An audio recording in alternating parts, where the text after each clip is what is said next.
All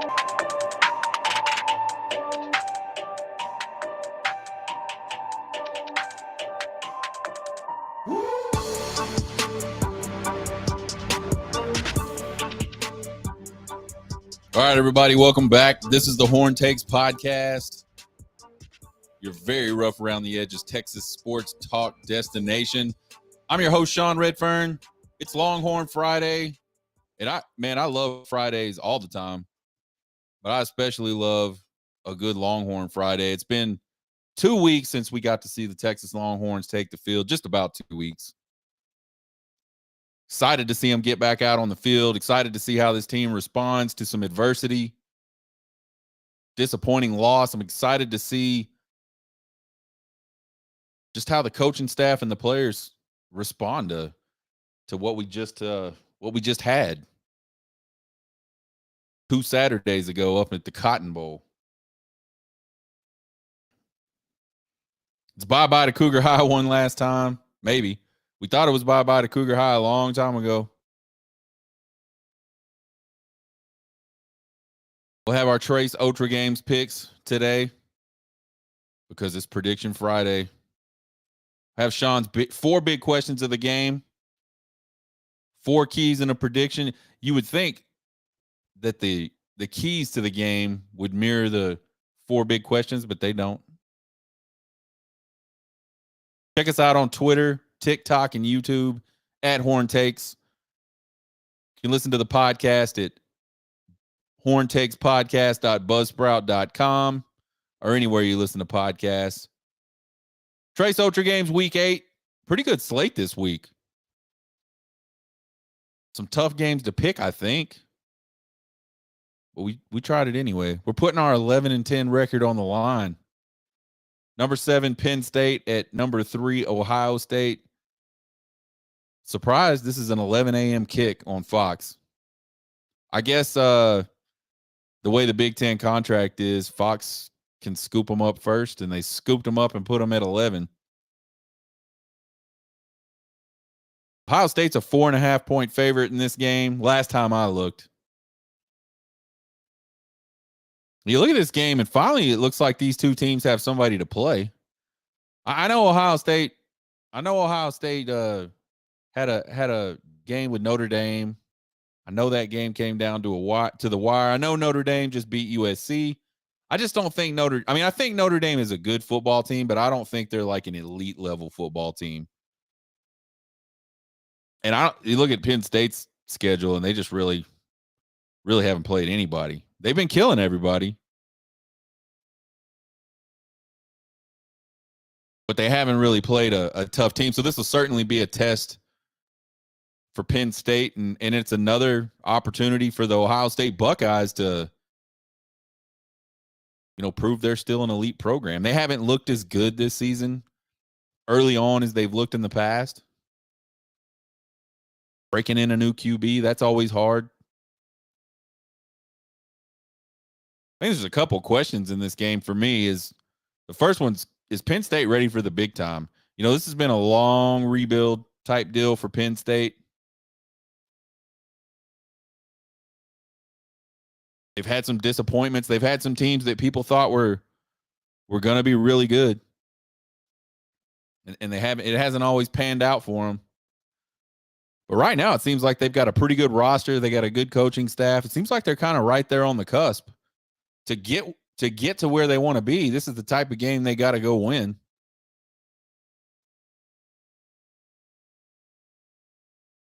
It'll be tough on the road. In the shoe at 11 a.m. Remember back in the day when Texas was going up to Ohio State to play in the shoe at night? It was going to be like the first night game in a long time, I think, for some reason. Maybe not. Maybe I'm messing that up. But a lot of Ohio State fans at that time said there's no way nobody comes into the shoe at night and beats Ohio State. Of course, we all remember what happened. A really good game. And I think from an Ohio State perspective, can you go beat a team with a pulse? We talked about it. Notre Dame. Notre Dame is okay. They're good. They're a good team. So maybe can you beat somebody with a pulse is not the right nomenclature, not the correct vernacular there. But the point being, can you beat a really good team? And I think Penn State is probably better than Notre Dame.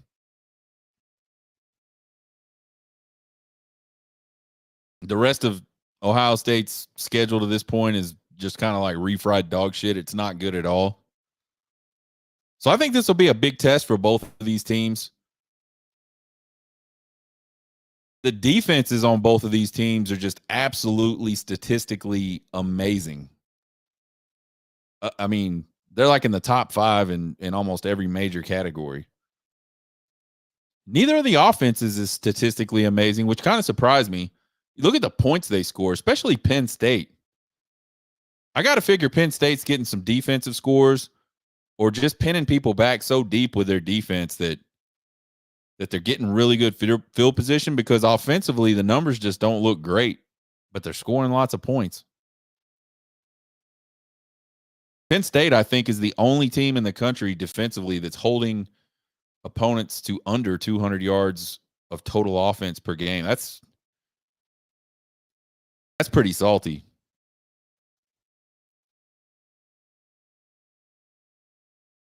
I think Ohio State's probably better offensively.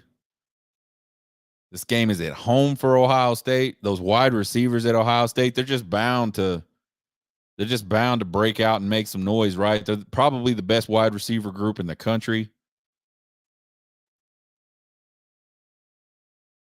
I think Ohio State is going to win this game, but I think Penn State is going to cover. I think the score is going to end up something like Ohio State 27, Penn State 23. So game 1 of our Trace Otra games for week 8. We got Ohio State 27, Penn State 23. Next game's number 17 Tennessee number 17 Tennessee at number 11 Alabama. 2:30 p.m. kick. These are all Central Times, by the way, folks. CBS. Alabama is an 8-point favorite in this game. And man, I'm kind of surprised that Alabama is an 8-point favorite.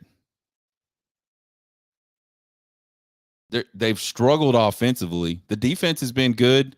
The offense has been explosive, but they just can't seem to put it together and get a lot done offensively consistently. I mean, they scored 24 points against Arkansas last Saturday in the first half and didn't score another point. I didn't get to see that game. I didn't get to see the second half of that game. I saw a little bit of the first half. But that can never be good.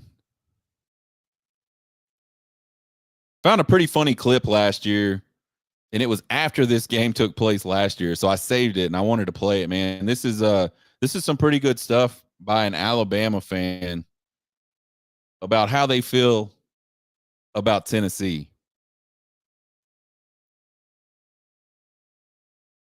I just hate Tennessee, man. Like, and I hate Neyland Stadium. It looks like a garbage truck worker convention, and I hate all their quarterbacks.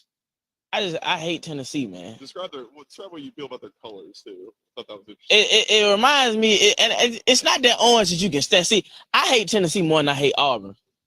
I just dislike Auburn. I hate Tennessee. See, Tennessee's colors is that throw up orange. It's not that orange that you can sit with. It's that puke inside of a pumpkin orange. And I don't like pumpkins. So I really don't like Tennessee, man. I can't stress that enough, man. And they losers, they sore losers because they're not Alabama.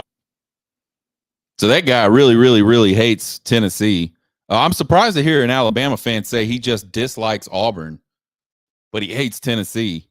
Anyway, I thought that clip was hilarious. I think it was an actual TikTok video that I saw this interview happening, and so I just pulled it down and took the sound out of it. I didn't realize Alabama fans hated Tennessee that much. But there it is, man. Bama's looking to bounce back from last year's 52-49 loss at Neyland Stadium. In that game, Tennessee ended a 15-year Bama win streak. So Tennessee fans hate Bama fans. I just didn't know it was reciprocated. And maybe that cat lives in Tennessee. Who knows?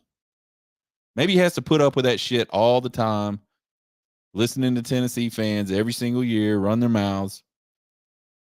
I don't know. 15 years straight, Alabama beat Tennessee. They took it out on them last year. Trying to start a streak of their own this year. Man, I still really like Alabama. I've been saying it all year. All you people that are down on Bama just because they lost to Texas and then the next week they went down to South Florida, played 2 backup quarterbacks for whatever reason, didn't look great in that game. They haven't really looked great in any game. I mean, they have not really just been Bama.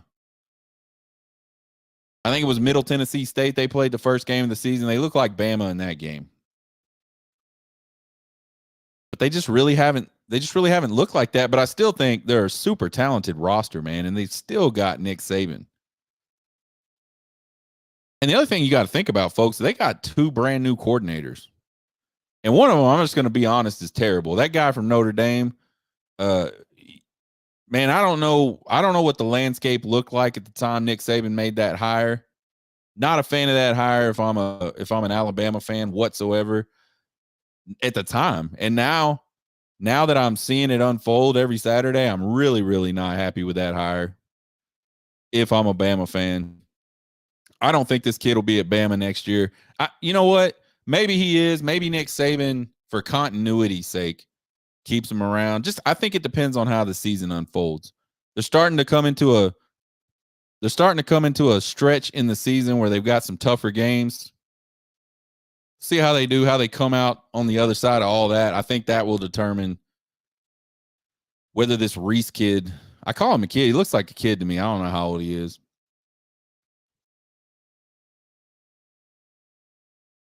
But I still like Bama. The only thing I don't like about Bama, besides the coordinators, the offensive coordinators, the offensive line, is just a big question mark. They have just struggled, man. That freshman left tackle just got abused last week against Arkansas. And then they brought in the backup, and he got abused last week against Arkansas. So they've got some problems. They're sacked a lot. The running game has not been Bama-esque. You look at Tennessee, and they've beaten up on some really bad teams, but they've, haven't beaten up on any of the good teams. They lost to a really bad team. I mean, Florida is not good. I know I've been up and down on Florida. The beginning of the season, I said, man, they're going to Utah. It's tough to play in Utah. They've got a good roster, I thought. Talent, And Utah wins, and everybody's down on Florida. I'm like, man, that game wasn't that bad, man. I mean, I know it looked bad. Parts of it looked really bad, but I didn't think the game was that bad for Florida. And then they whipped Tennessee's ass in Gainesville at the Swamp. And I was like, man, maybe here comes those Gators. But no. I think they lost to Kentucky. I think it was a bad loss, too. I don't think it was really even that close. They barely get out of South Carolina alive. I think Florida is just not a good team. Tennessee lost to them, and Tennessee got dominated in that game. I think both of these teams' best wins at this point were probably against A&M, who's struggling offensively. Their defense is really good, but their offense is not. Prediction time for this one, man. Give me Jalen Milroe making plays. Give me Nick Saban losing his mind on the sidelines over Josh Heupel and that squad at Tennessee any day of the week. Last year, Heupel caught lightning in a bottle with a really seasoned quarterback. Some NFL caliber wide receivers. He doesn't have that right now. They're not playing like that offensively. I think Bama wins this game, but I think Tennessee covers. I like 23-17 Bama in this one. Number 16, Duke. At number 4, Florida State. This one's at 6:30 p.m. Central Time on ABC. Florida's a 14.5-point favorite in this game. When I first saw that line, I was like, no way. What? That's some disrespect to Duke hard, man. But then it dawned on me that Riley Leonard's still out, still day-to-day. They call him day-to-day now with a high ankle sprain that he suffered against Notre Dame. Mentioned it back. That was one of our Trace Otra games a few weeks ago, was the Notre Dame at Duke game. And just talked about after that game how terrible of a last minute was that for Duke fans. Not only did they lose the game, but on one of the very last plays of the game, their quarterback gets rolled up on. You saw how much pain he was in.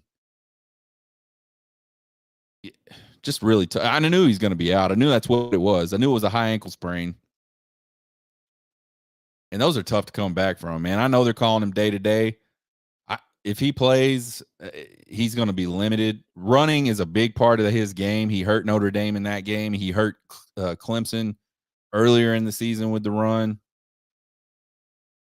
For Florida State, it's kind of their last shot before the ACC championship game, we assume, to impress the playoff committee. Just like I like Duke's defense back then against Notre Dame, I still really like Duke's defense. I think they'll keep them in this game for a while. I doubt Riley Leonard plays in this game. But if he does, one of his biggest attributes is going to be kind of useless. He's not going to be 100% on that ankle. There's no way.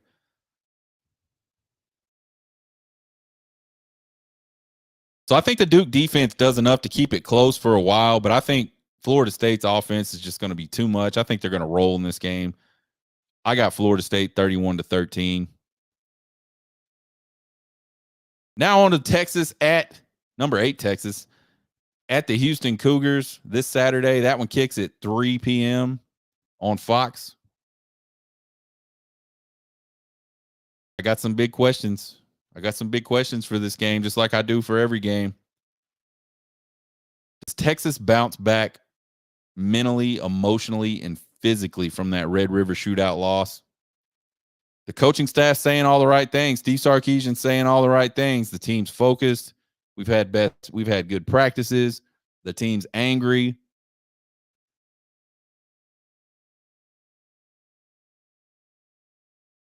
But this is one of those moments where in the past, Steve Sarkisian teams at Texas haven't responded well. We saw in year one a really devastating loss to Oklahoma in the Red River shootout.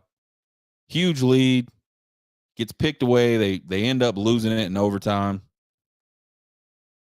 I think it was overtime. Maybe it wasn't overtime. Doesn't matter. They lost the game. I'm so distraught about that. I can't even remember what it was. Well, we see them lose that game, and then they lose like 5 or 6 straight after that. 5 of those with double-digit leads in the second half.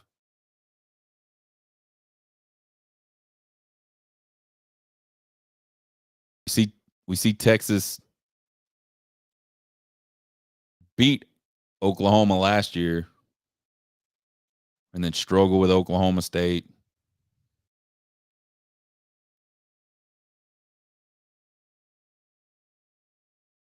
So can this Steve Sarkisian-led Texas team really do all those things you need to do to bounce back after a tough loss? It sucks losing games like that. Talked about it yesterday, man. You got to move on. Get your mind right. Get right physically. Get right mentally, emotionally. Get ready to go kick the shit out of the next 6 teams. Number 2 question. Will Jordan Whittington make it 2 in a row? We talked all headed up to the Red River shootout about how we thought Jordan Whittington was about to have a breakout type game. He really did have a breakout type game in that game against Oklahoma. Over 100 yards receiving. It should have been a lot more. Man, Jordan Whittington was wide open coming across the field on a 3rd down play early in the game. And Quinn Ewers just never saw him. I mean, and when I say wide open, I'm talking wide open. Easy 6.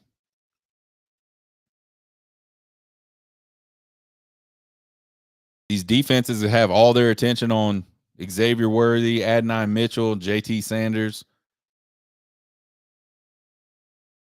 Worried about Jonathan Brooks coming out of the backfield to catch passes. Worried about him running right up the middle for long touchdown runs. It opens up a lot of stuff for Jordan Whittington, and him and Ewers got together against Oklahoma and had a really big game. I think he will. I think Jordan Whittington's going to have another big game. Will the defensive line dominate the line of scrimmage like they did through the first 4 games of the season? Man, through the first 4 games of the season, this Texas defensive line just absolutely wreaked havoc. They looked really good. Probably the 2 best games they played against Alabama and Baylor. I mean, Texas's defensive line roughed up Alabama, and they roughed up Baylor. Lots of different guys played, and it really didn't seem to matter who was in there. They were winning battles up front. They were getting tackles for loss. They were putting lots of pressure on quarterbacks. They were sacking quarterbacks, piling up running backs in the backfield. But since then, they've only had 1.5 tackles for loss and 0 sacks from the defensive line.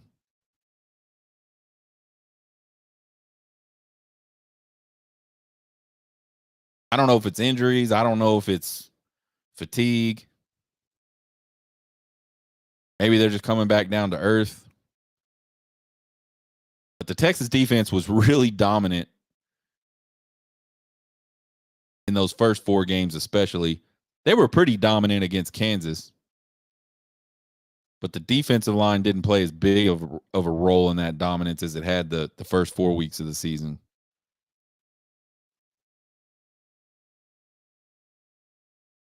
Hopefully this rest gets them re-energized. See if we can get those guys back on track, start tearing stuff up again against Houston. Which injured players make it back on the field? Texas has had a lot of injuries this year. And none of them have been terrible injuries. Most of them haven't been long injuries. They've just been kind of lingering injuries. Obviously, one of the huge advantages of having a bye week is everybody getting some rest, trying to get some guys healthy. This bye week for Texas came right smack dab in the middle of the schedule, which I think, all things being equal, is very advantageous. A couple of guys that have been out for a while, Chris Ross, defensive lineman, and Cole Hudson, offensive lineman. They've been out since Wyoming. And man, so Cole Hudson's a guy that started as a freshman last year at right guard, played all year with a hurt shoulder, had to have surgery on that shoulder during the offseason, missed most of spring practice, found himself in a battle with DJ Campbell at right guard during fall camp, ended up losing that battle, but he's played a lot. He's kind of the backup right guard and the backup center. He's been gone since Wyoming with a knee injury. Not sure exactly. I'm assuming some sort of knee sprain since there's been no surgery or anything like that. And then Chris Ross, another young guy, redshirt freshman, I believe, that has really flashed early in the season, man. Just like I saw a guy I've never knew before, number 97. I think it's 97. It's either 97 or 94. Anyway, saw this guy flash in one of the earlier games. I was like, who the hell is that? He was ripping around on a stunt, man, and just looked very, very sudden for a guy that big. He's kind of a tweener. He was a defensive tackle in high school, and so that's kind of what they recruited him as. But I think he only weighs about 250 pounds. So he's sitting at like 6'4", 250, which, you know, if you're athletic enough, that's a really nice size for an edge guy. And that's where he's been playing. He's either been playing like those wide tackle looks or off the edge. But, man, he came around on a stunt and just flashed. And I was like, who is that? I had to go look him up. Chris Ross. I'm like, dang. He gets hurt against Wyoming, looked like an elbow injury. Ryan Watts missed the Red River Shootout, starting cornerback. JT Sanders got injured against Kansas, didn't play most of that game, didn't play most of the Red River Shootout.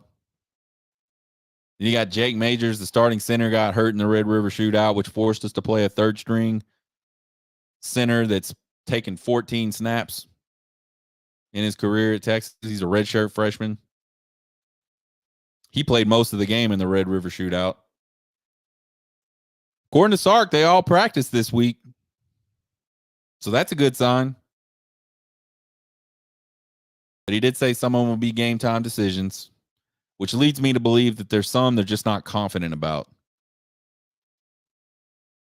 By Thursday, you should be confident in who's physically ready for Saturday. Obviously, there's some of those guys they're not confident about. We'll see who it is. He made no indications of who that might be. Another injury we've been talking about all season, and this is one of those naggy deals. Hasn't kept him out, but you can tell he's not 100%. CJ Baxter, freshman running back out of Florida. The dude's been limping since the Bama game. Every time they put him in the game, man, I think they held him out. They held him out of the Wyoming game.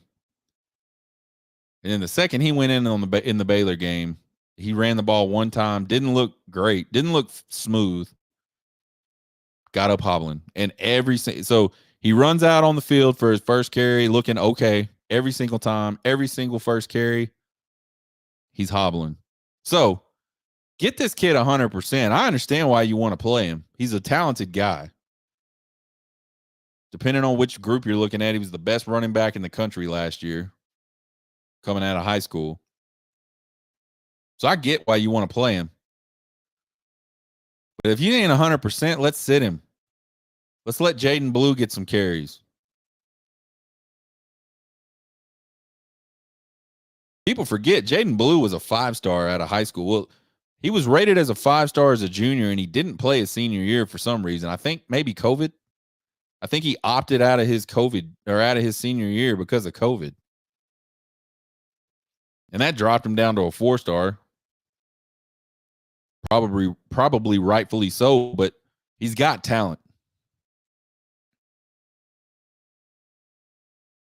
To me, there's no reason. I mean, and even if there's something going on with Jaden Blue, you got Keelan Robinson back there, got Savion Red, who's been showing up in a big way in the whatever they call that package where he lines up at quarterback. There's other guys. There's talented guys that you could give those carries to and get CJ Baxter healthy.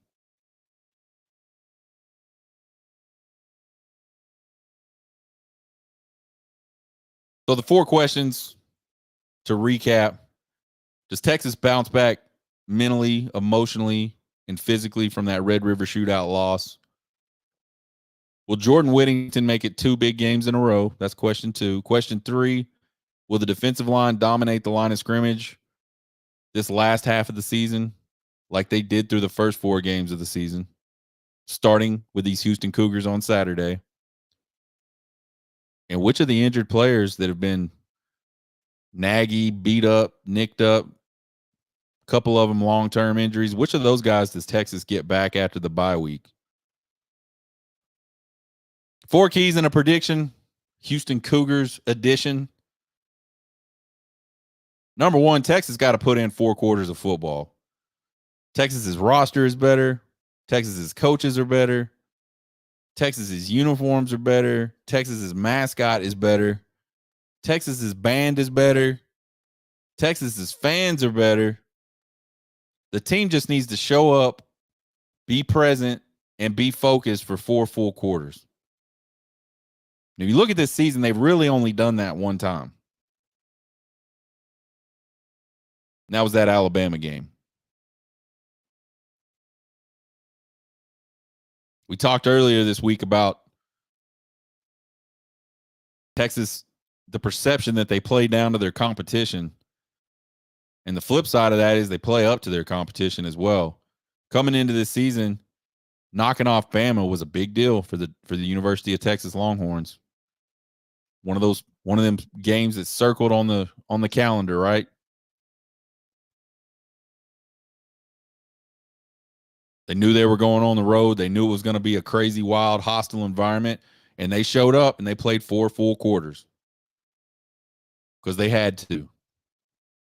I want to see this team play 4 quarters when they don't have to.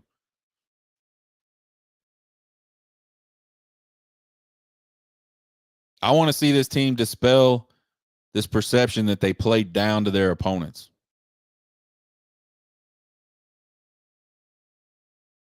Number 2 key for this game against the Houston Cougars, feature Jonathan Brooks. I don't care if it's running the ball. I don't care if it's catching the ball out of the backfield. But they have got to get this man touches early.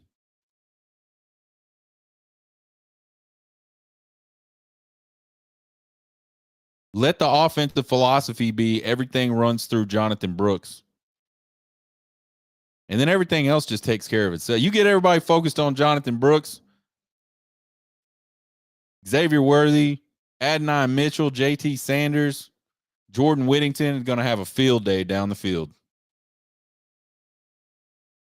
Quinn Ewers is going to have a ton of time to stand back there and throw the ball and find people.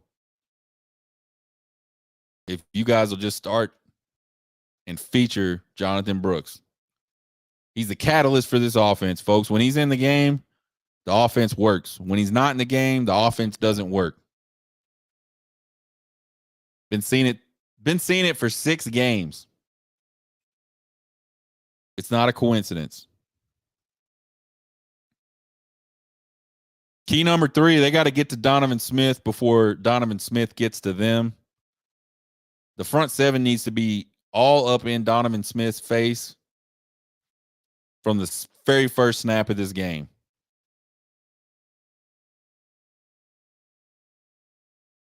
From the first snap to the last snap and everything in between, the Texas defense, the front 7, needs to pester the shit out of Donovan Smith.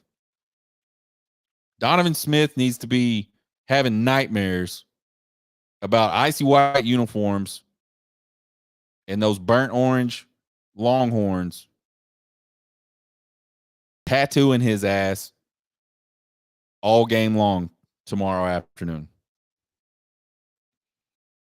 Donovan Smith is a plus runner. He's fast. He's also big. He's the type of dude that if you don't make him quit early on in the game, he might be able to make you quit later on in the fourth quarter. Ricky Williams was a guy. If you go back and watch Ricky Williams run in college, from about the third quarter on, most times, defenses didn't want to have shit to do with tackling Ricky Williams anymore.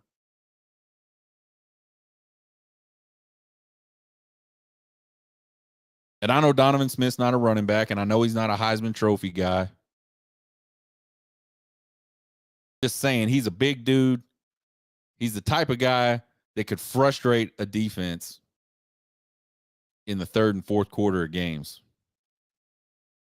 He can get really hot throwing the ball. Don't want to give him a lot of time to stand back there and find his guys. He's pretty accurate when he does have time. Texas has to do everything they can to make this dude uncomfortable. They didn't do it at all last year in Lubbock when he was a member of the Texas Tech Red Raiders. I think his average was like 3 yards of pass in that game or 3 yards of completion in that game. But he had like 7 million yards passing in that game. Because Texas didn't do nothing to make him uncomfortable.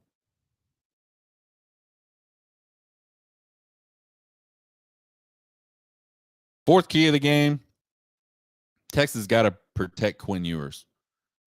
He has been under way too much pressure this season, especially lately.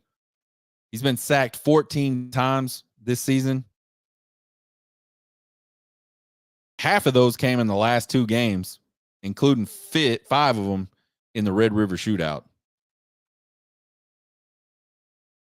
So sacked 14 times. Half of those have come in the last 2 games. And 5 of those came against Oklahoma in the Red River Shootout. So here lately, Quinn Ewers has been under fire. It's kind of crazy. He's had his best games the last couple games, though, statistically. Had a hell of a game. After those first 2 drives against Oklahoma, just a really, really good football game by Quinn Ewers. When Texas has kept him clean, he's found guys, and he can deliver the football. We all know that. He's ultra talented.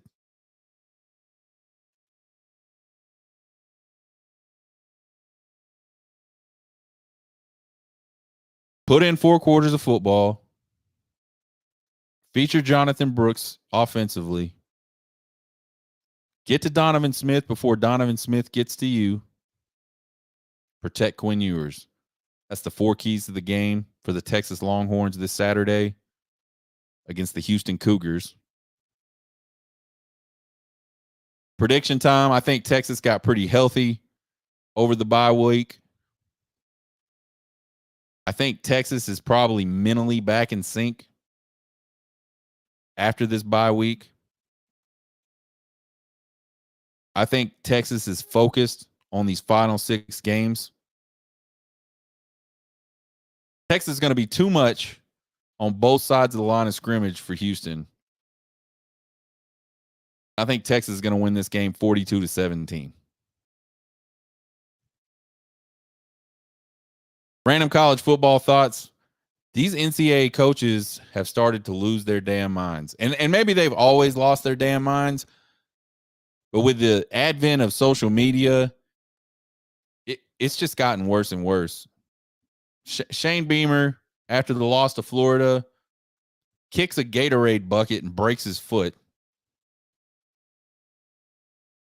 In the press conference after the game against Florida, he does everything except like call players out by name. Just really kind of like a defiant sort of press conference. Like, I know he's frustrated probably, but you can't that part of being a leader and part of being the head guy is you got to take the blame, man. And then you got to do the things behind the scenes to hold people accountable on your team, right? Taking the blame doesn't mean they don't have to take some part of the blame. They just have to do it in a different way. You take it publicly. Behind the scenes, you hold them accountable to what they're failing to do. That's what being a leader is. You got Dabo Swinney talking about they should probably lose some games to make room on the bandwagon. There's too many people on the Clemson bandwagon.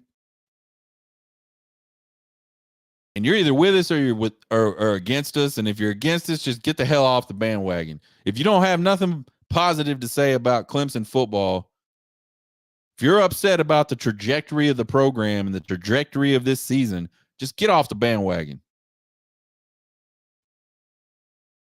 You got Joey McGuire earlier this year simultaneously begging Tech fans to not give up on the team and then turning around and telling them that they need to shut up if they're going to be negative about the team. Again, kind of this defiant, you're either with us or you're against us type thing. No room for, hey, man, I love my Red Raiders, but you guys got to fix these things. And that was an embarrassing loss, or this thing was not good, or we should be better at this. There's no room for anything like that. You either love those Red Raiders or you get the hell off the bandwagon, says Joey McGuire.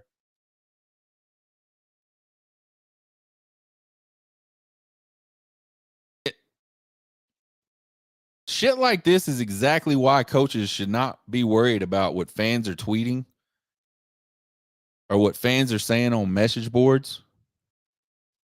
Mac Brown used to do this. I think Mac Brown might have been the original dude that you could tell what was going on the internet got to him, because he would mention things in his press conferences and respond to things in his press conferences.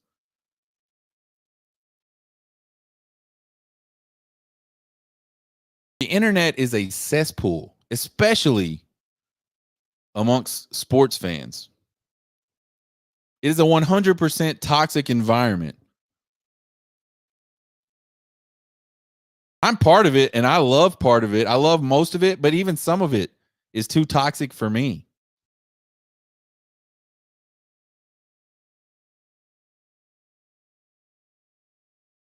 All these people running their mouths on Twitter, all these people running their mouths on team message boards, almost none of them are people that have any decision-making ability about any coach's job.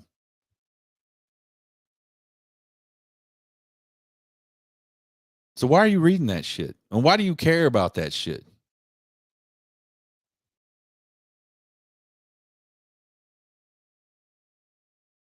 Coaches are wilding out. It's starting to get ridiculous. Put the damn phones down, coaches. Stop worrying about what Twitter says. Stop worrying about what all your team message boards say. Just coach football. Check us out Monday for Exaggeration Monday. We'll get all of Saturday's game off of our chest, good or bad. We'll have our Week 8 Trace Otra games recap. That'll be good. Actually, we'll do that on Tuesday. Exaggeration Monday is just all about the Saturday game. Check out the podcast anywhere you listen to podcasts. Check us out on Twitter, TikTok, and YouTube at Horn Takes. Follow and subscribe, please. I would appreciate it. Won't cost you guys a thing. Email me at horntakespodcast@gmail.com with all your questions, comments, concerns, and criticisms. I love them all. You guys have a good Friday. Let's go Longhorns tomorrow afternoon against them Houston Cougars. Get hooked, baby.